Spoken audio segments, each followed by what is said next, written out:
اور کہتے ہیں کہ اگر تم سچے ہو تو یہ وعدہ کب پورا ہوگا؟ کہہ دو کہ جس عذاب کے لیے تم جلدی کر رہے ہو شاید اس میں سے کچھ تمہارے نزدیک آ پہنچا ہو، اور تمہارا پروردگار تو لوگوں پر فضل کرنے والا ہے، لیکن ان میں سے اکثر شکر نہیں کرتے۔ اور جو باتیں ان کے سینوں میں پوشیدہ ہوتی ہیں اور جو کام وہ ظاہر کرتے ہیں تمہارا پروردگار ان سب کو جانتا ہے، اور آسمانوں اور زمین میں کوئی پوشیدہ چیز نہیں ہے مگر یہ کہ وہ ایک کتاب روشن میں لکھی ہوئی ہے۔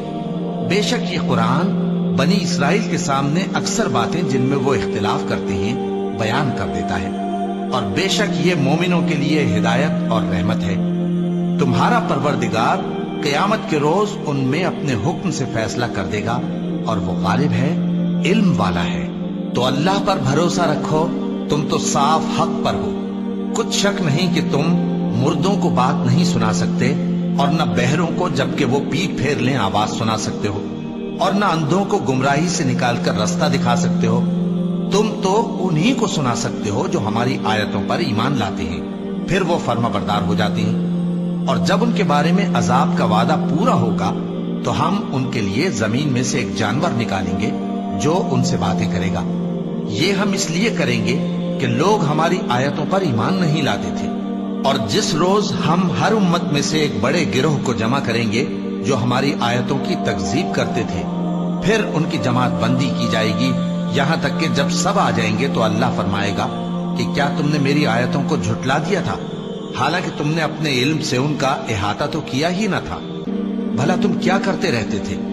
اور ان کے ظلم کے سبب ان کے حق میں وعدہ عذاب پورا ہو کر رہے گا تو وہ بول بھی نہ سکیں گے۔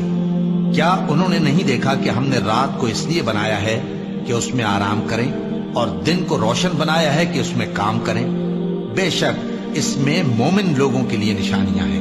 اور جس روز سور پھونکا جائے گا تو جو لوگ آسمانوں میں اور جو زمین میں ہیں سب گھبرا اٹھیں گے، مگر وہ جسے اللہ چاہے، اور سب اس کے پاس عاجز ہو کر چلے آئیں گے۔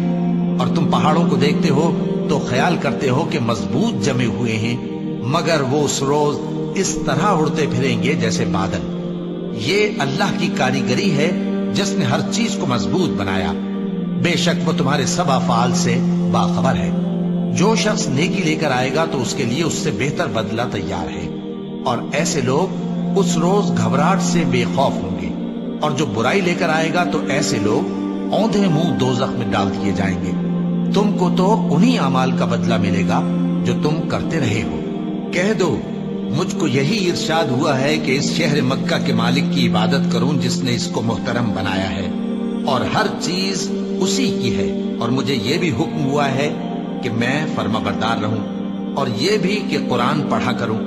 اب جو شخص راہ راست اختیار کرتا ہے تو اپنے ہی فائدے کے لیے اختیار کرتا ہے، اور جو گمراہ رہتا ہے تو کہہ دو کہ میں تو صرف خبردار کرنے والا ہوں۔ اور کہو کہ اللہ کا شکر ہے وہ تم کو عنقریب اپنی نشانیاں دکھائے گا تو تم ان کو پہچان لو گے، اور جو کام تم کرتے ہو تمہارا پروردگار ان سے بے خبر نہیں۔